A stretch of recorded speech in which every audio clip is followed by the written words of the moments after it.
Chiren, ou olá.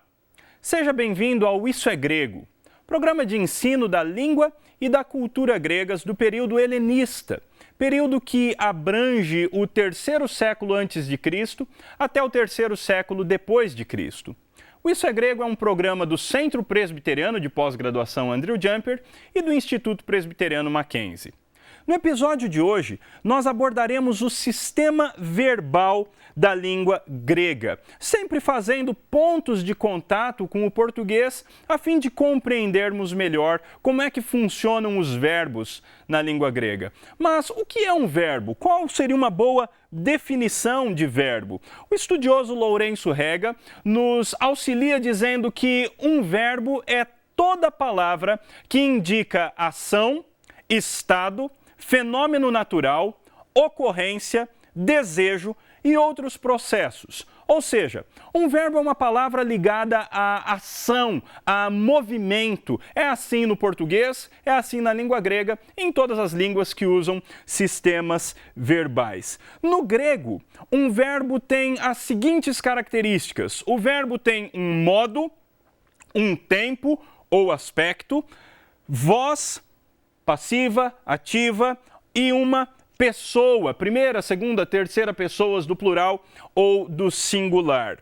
No caso do modo, o modo se refere ao relacionamento entre o verbo e a realidade, isso nas palavras do estudioso William Mounce. Ou seja, como que aquele verbo acontece na realidade? Se ele acontece no modo da realidade, se ele aconteceu, acontecerá ou está acontecendo de fato, nós então falamos esse verbo no modo indicativo. O modo indicativo é o modo da realidade. É o verbo, a ação, quando aconteceu no tempo e no espaço ou quando ela ainda vai tomar lugar no tempo e no espaço. Ou seja, uma ação que de fato acontece, aconteceu ou ainda está por acontecer. Se há uma possibilidade, se aquela ação à qual nós queremos nos referir é apenas uma possibilidade, o modo verbal usado deve ser o modo subjuntivo. O subjuntivo é o modo da possibilidade. Por exemplo, no português nós teríamos: se eu tivesse dinheiro, eu compraria um carro novo. Esses dois verbos, tivesse, compraria, estão no subjuntivo, que é o modo da possibilidade. Não é um fato real, é apenas uma possibilidade.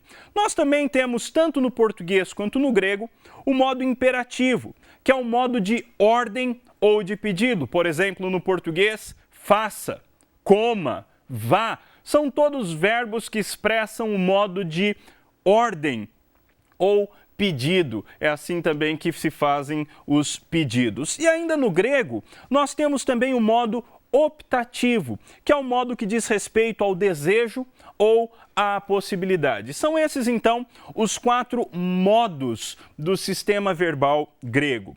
Além dos modos, no grego e também no português, nós temos o tempo verbal. O tempo no grego difere um pouco do sistema verbal português. No português, quando nós dizemos tempo, ele diz respeito apenas, de fato, ao tempo da ação, se ela aconteceu no passado, no presente ou se vai acontecer no futuro. No caso da língua grega, isso é diferente. O tempo se refere tanto a passado, presente ou futuro, quanto também à qualidade da ação, ao aspecto da ação. Se é uma ação completa ou uma ação contínua, uma ação que ainda não terminou. Então, nós temos os seguintes tempos verbais na língua grega.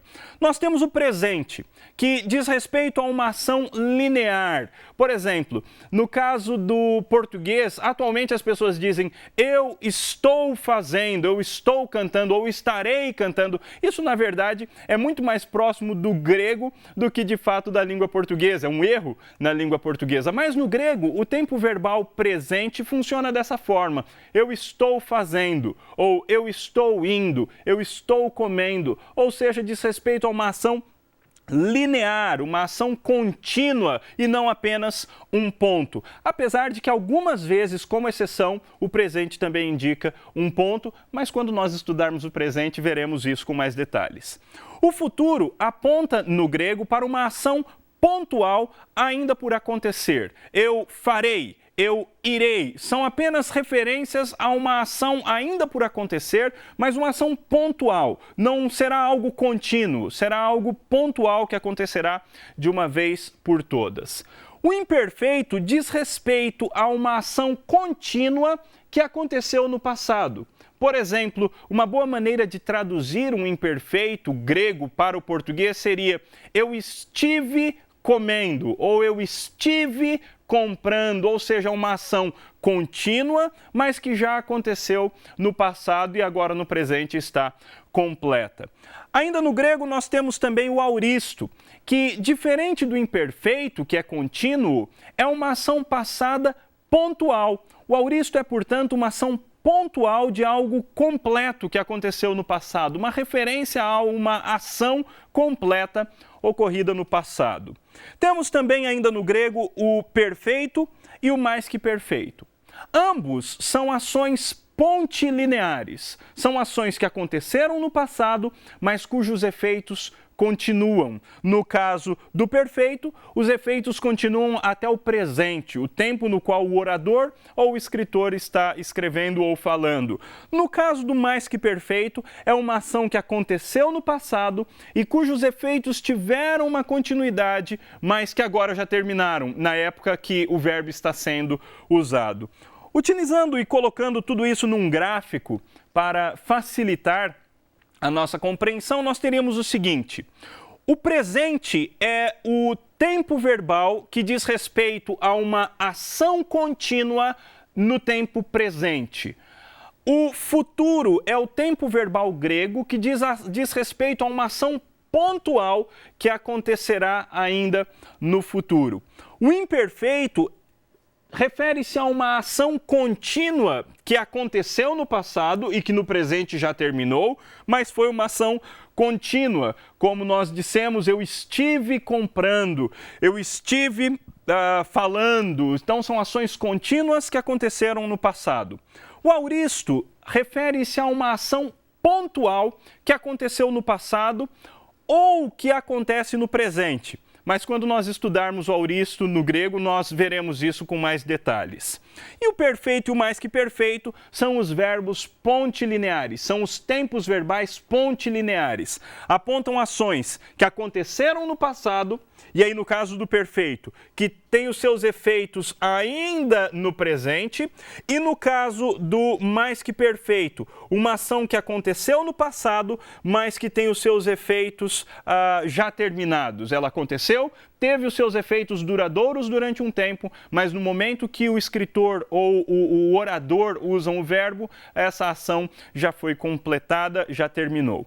No próximo bloco, nós continuaremos entendendo um pouco mais do sistema verbal grego. Fique conosco.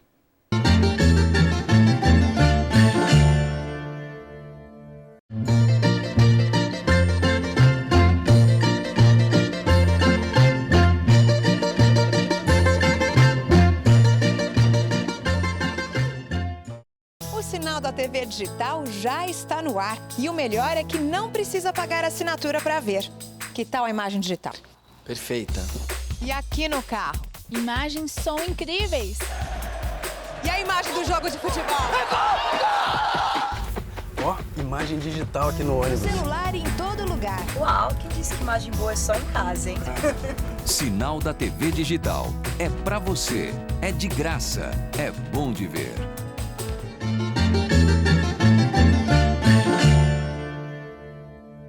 Esse é o Isso é Grego, programa do Centro Presbiteriano de Pós-Graduação Andrew Jumper, e no episódio de hoje nós estamos estudando o sistema verbal da língua grega.